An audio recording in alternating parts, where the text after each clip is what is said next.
Internacional de Proteção da Natureza. Esse acordo foi assinado pela ASAB, que é a Associação de Zoológicos e Aquários do Brasil, com o ICMBio. E ele engloba mais de 25 espécies brasileiras que são ameaçadas de extinção. Aqui no zoológico a gente tem 14 delas, estamos para receber mais 2. E esse acordo prevê o trabalho de melhoramento genético, de estudos, de pesquisa, manter esses animais bem, quanto à genética e quanto ao comportamento e estado mental bem equilibrado, para que de fazer alguma reintrodução, esses animais estejam aptos para isso. Vivem aqui cerca de 3.500 animais de 200 um espetáculo de beleza e exuberância. A arara azul come um lanchinho com gosto. Olha só a habilidade para descascar as sementinhas. Isso é só uma amostra do quanto os bichos podem ser surpreendentes. Além da fauna brasileira, o zoológico cuida de espécies que vieram de outros continentes. A gente utiliza esses animais, a exibição desses animais para trazer a consciência, fazer o visitante entender a importância dele na preservação da natureza. Esses animais estão aqui, eles têm um propósito de conservação. Quando a gente realiza os trabalhos de educação, para o público, para as escolas, a gente sempre mostra esse lado, que a gente é responsável por todos eles, Porque, por exemplo, o celular, o computador que a gente usa, lá na África, para retirar o mineral e os componentes que fazem esses equipamentos, são derrubados milhares de árvores, os animais perdem hábitat, muitos são caçados por conta dessa mineração que tem lá. Então, quanto menos a gente consumir, quanto menos aparelho eletrônico a gente consumir ou até reciclar esses aparelhos, vai contribuir também para a preservação, para a conservação desses animais na natureza. Os animais que vieram da África atraem a atenção do público e são exibidos, viu? O elefante faz a refeição bem à vontade, curtindo o sol. Com esse tamanho todo, discrição também não é o forte. E esse grandão é mimado, tem uma renca de funcionários para tratar dele. Enquanto a bióloga estimula e dá os comandos, o veterinário faz o curativo na pata. O elefante gosta dessa atenção toda e dá uma forcinha. O dia estava mesmo para preguiça. Até o rei da selva deu uma folga na coroa para tirar um cochilo. Só faltou combinar com essa turma aí. Os gorilas estão sempre agitados. Basta o tratador aparecer que a trupe logo se anima. Nesse mesmo recinto morou um dos mais ilustres animais do zoológico, Idi Amin. Com pelos brancos nas costas e cara de mal, era o favorito do público. O gorila também ficou famoso por ser um solteirão convicto. Passou 27 anos rejeitando as fêmeas. Não queria saber de namorar. Idi Amin morreu em 2012, na companhia de 2 gorilas que vieram da Inglaterra. Como última homenagem ao queridinho do zoológico, pesquisadores empalharam o corpo dele, que hoje está em exposição no Museu de História Natural da PUC. Quem também virou estrela foi a Luna. A rinoceronte branca fez 53 anos e está prestes a entrar para o livro dos recordes, como a mais velha da sua espécie a viver em cativeiro. Ela ganhou até um bolo decorado com as frutas. Não durou nada. A Luna recebe tratamento VIP. Afinal, uma senhora rinoceronte precisa de cuidados especiais com a pele. E ela adora. O Zoológico de Belo Horizonte ocupa a área que foi projetada por Niemeyer para ser o campo de golfe da Pampulha. Este prédio, por exemplo, onde funciona a administração do zoológico, é uma obra do arquiteto. Aqui são 144 hectares de muito verde. Os especialistas defendem que, além de proteger espécies ameaçadas de extinção, o zoológico tem papel importante para a educação. A criançada ama, chega curiosa, com muitas dúvidas. Mas quando o guia fala, todo mundo fica ligado, prestando atenção. Esse animal aqui é uma jiboia. Hoje eu aprendi que ela não pisca, que ela tem veneno na boca, nos dentes, que tem uma bolsinha atrás do dente dela que tem veneno. É bom não mexer com quem tá quieto. No recinto das cobras é a maior calmaria. Elas preferem nem ser notadas. Melhor mesmo é passarem despercebidas. Mas a jararaca marmorizada quis lacrar, abriu um tamanho de boca que assustou até quem estava gravando. Ah lá, velho, que doido! O quê? Nu! E tem que respeitar mesmo. O Ravi descobriu que as cobras não são más. Porque cada um pertence a um. E ela precisa se alimentar os outros, porque se ela não se alimentar, ela morre. Uma experiência pode transformar a relação com os animais. É algo muito lúdico para eles, é algo muito bacana. Então eles aprendem na prática, eles aprendem em loco todo o conteúdo que eles veem anteriormente lá dentro de sala de aula. E quando a gente está perto do animal, a nossa memória afetiva ela aflora muito mais. E não é que o mico ameaçado de extinção já ganhou uma defensora. Eu achei ele demais, tem a cara um pouco dourada, mas a gente não pode dar qualquer coisa para ele. Então ele pode até morrer, né? É impressionante ver o fascínio das crianças e como um passeio pode despertar o desejo de salvar as espécies. O Enzo ficou apaixonado pelos gorilas. Por causa que ele é muito forte mais do que os outros macacos. Ele é muito mais forte. Eu achei muito incrível mesmo. Eu acho que eles têm que viver e que os humanos não caçem eles.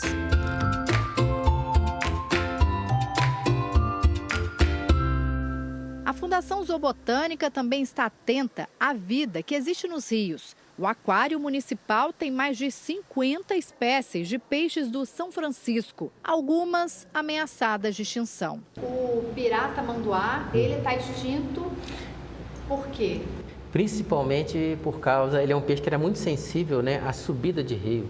Então, as barragens impediram que ele fizesse... As barragens hidrelétricas? Hidrelétricas, principalmente. Então hoje ele só ocorre num trecho restrito do Rio São Francisco. Está quase extinção. Inclusive, está sumindo da memória. Alguns locais que no passado, algumas bacias, algumas regiões do Rio São Francisco, que no passado tinham pirá, você chega lá para os pescadores mais novos, não, esse peixe nunca teve aqui. No entanto, lá tinha. Um pesquisador, inclusive, famosíssimo, conseguiu fazer a reprodução desse peixe com hormônio. Esses, inclusive, vieram de lá. Nós até tentamos fazer isso ano passado, mas deu errado. Nós tínhamos poucas fêmeas e muitos machos. E esse peixe, o desafio é tentar reproduzir ele em cativeiro? Sim, e reintroduzir na lagoa, no rio em alguns locais, né? Mas isso é para as próximas gerações, né? Mais importante do que reintroduzir é recuperar. Porque se você recuperar o rio, né? Só isso, a natureza faz a sua parte, é só dar tempo.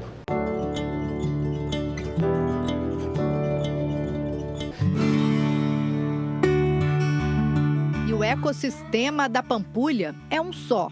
Das gaiolas para fora, tem muita bicharada que vive solta na lagoa.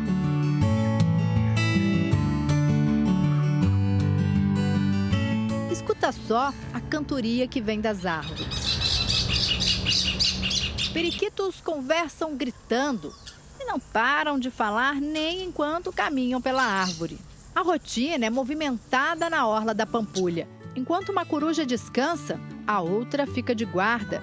Na hora do almoço, tem delivery da mãe viuvinha. Ela equilibra a refeição no bico para os filhotes. A lagoa pode ser uma aventura até para quem leva a vida bem de mansinho. Sair do rumo e se perder faz parte da diversão. A gente interrompeu a corrida do cágado, que dessa vez teve que voltar mais cedo para casa. Ah, mas não se engane com essa calmaria. O nosso repórter cinematográfico Edmilson Vieira flagrou o jacaré em ação. Ninguém sabe ao certo como os jacarés vieram parar na Pampulha. A imaginação popular é fértil. Há rumores de que eles tenham chegado até aqui depois de uma enchente no zoológico. Mas a suspeita mais provável, segundo os especialistas, é de que alguém trouxe o bicho de outro lugar e soltou na lagoa. Muitas vezes uma pessoa pode chegar no local nativo dele, um habitat, recolher aquele animal, ainda é um jacarezinho pequenininho, e vai criar em casa. Então, sei lá, ele colocou isso numa banheira, numa piscina, aí o animal começa a crescer, e um dia ele vai tentar encontrar um lugar para levar esse animal. E pode ser que, isso é uma hipótese, né, que ele tenha trazido esses jacarés, um ou mais jacarés aqui para a Lagoa da Pampulha, iniciando um processo de colonização. E a família foi crescendo. Precisa de um pouco mais de uma dezena de jacarés, podendo chegar a 20 jacarés, né?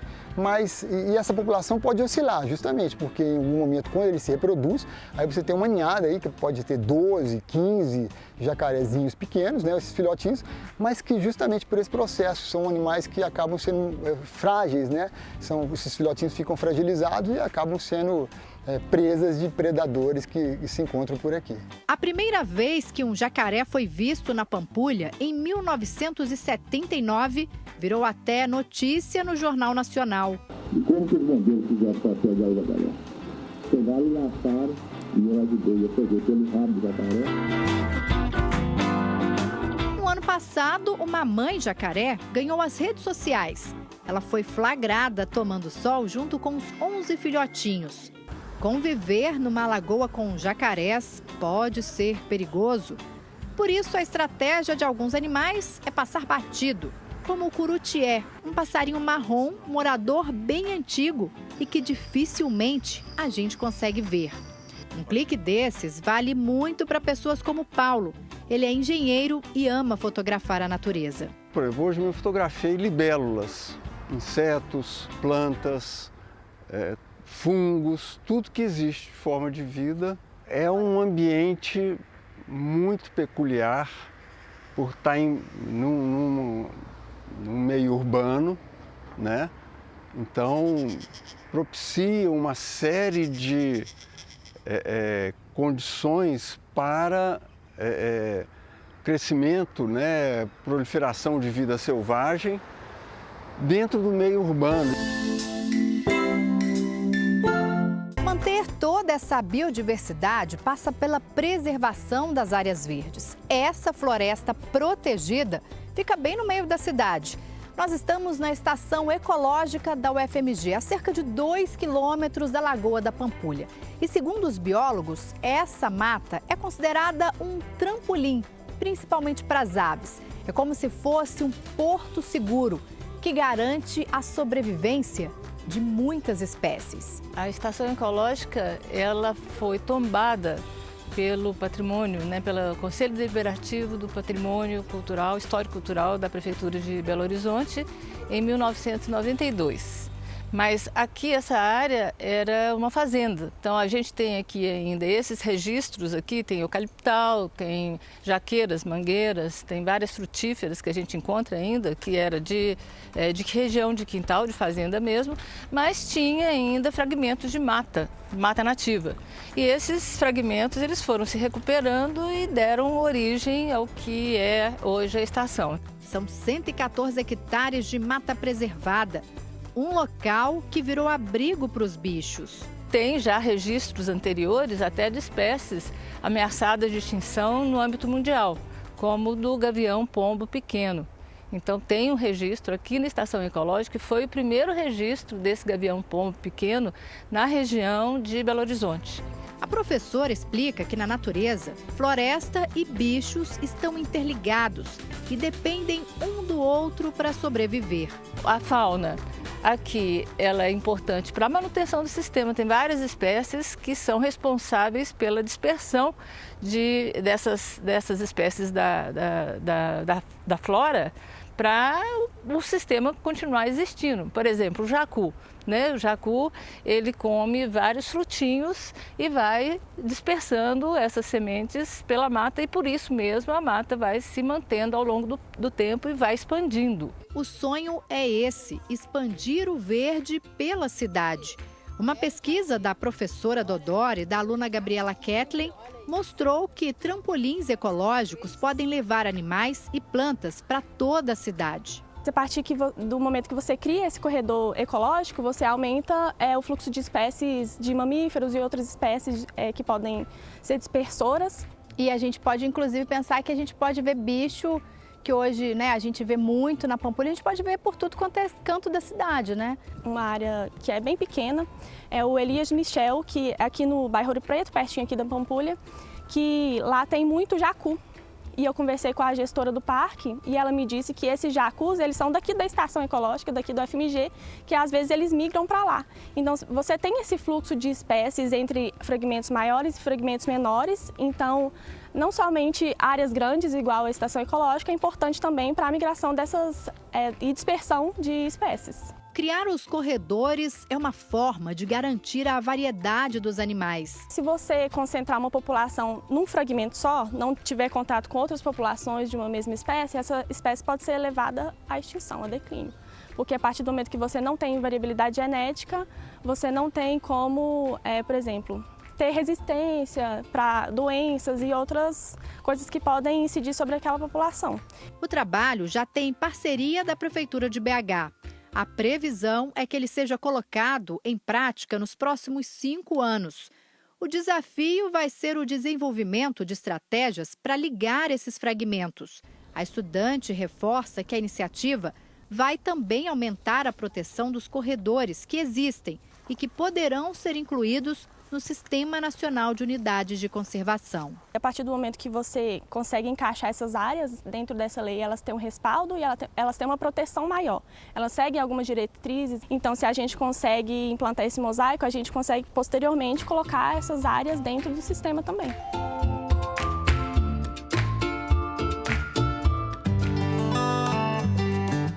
A seguir, uma receita deliciosa e fácil de fazer. O alfajor de biscoito com doce de leite e creme de coco. A gente volta já já.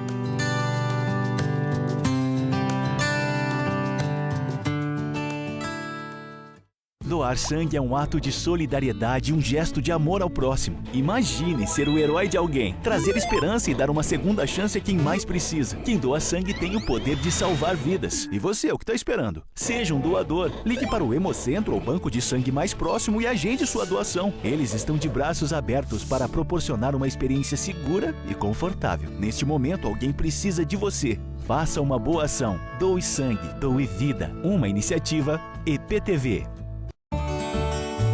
Hoje, no aniversário do Globo Rural, um programa sobre o futuro da agropecuária. É possível produzir cada vez mais sem destruir a natureza? Como manter a fertilidade do solo para as próximas gerações? O plantio de florestas. O reaproveitamento de resíduos sem desperdício. A conservação da água. Bem-estar animal. E bem-estar das famílias do campo. Esse futuro é possível? É hoje, às 8 da manhã. No Globo Rural.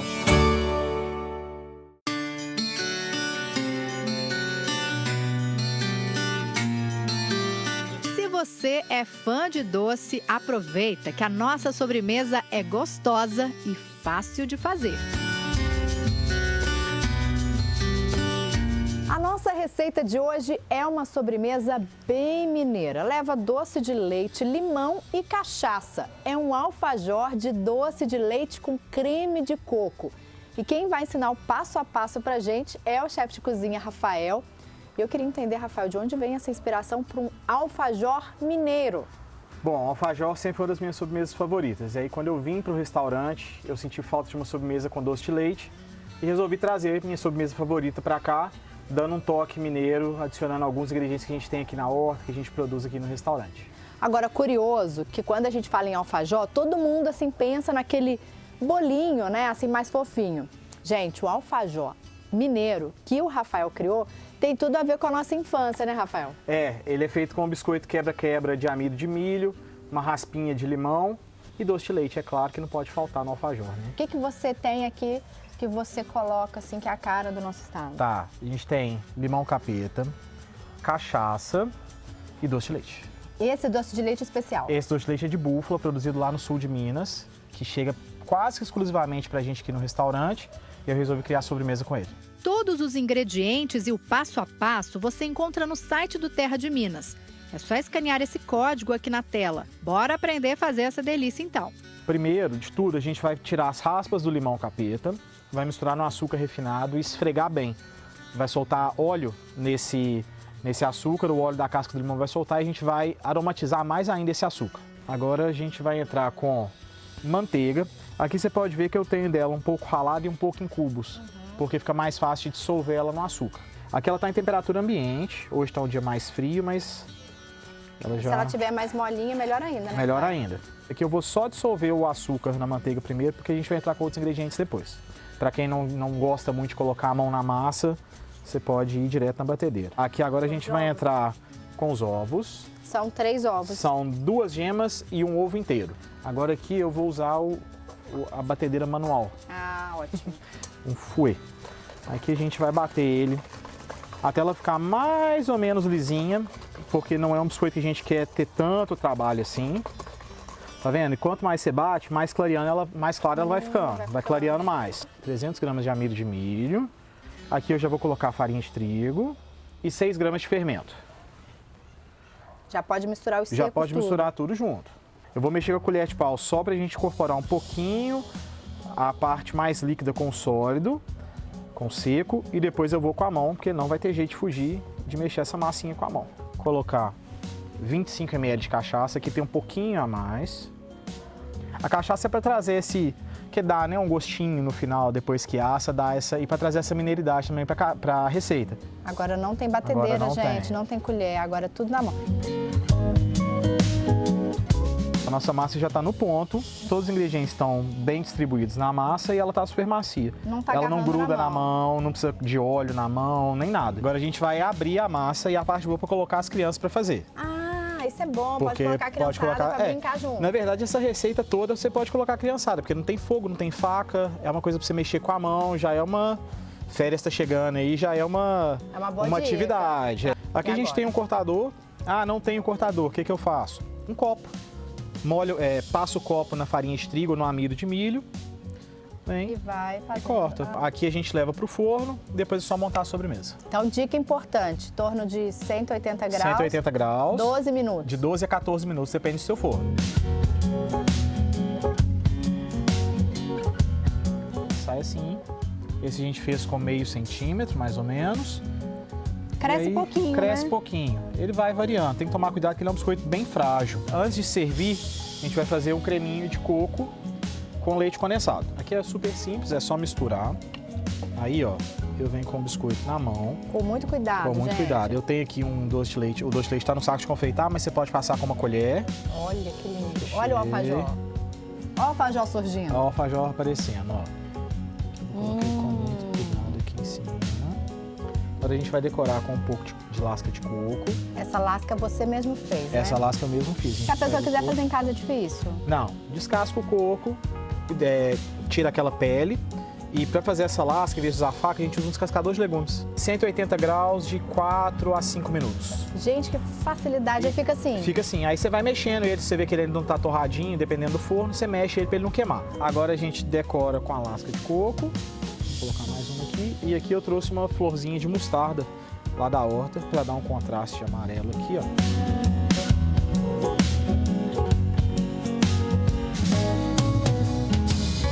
Agora aqui, Rafael, a dica é? É bater a colher para quebrar o biscoito e comer tudo junto. Vamos lá. Vamos ter barulhinho aqui, ó. Vamos lá. Aí.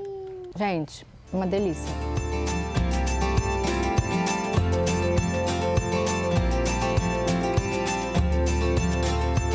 Lembrando que os ingredientes e todo o passo a passo estão na nossa página na internet. É só apontar a câmera do celular para esse código na tela e acessar. Também dá para ver e rever este e outros programas no Globoplay. O Terra de Minas volta na semana que vem.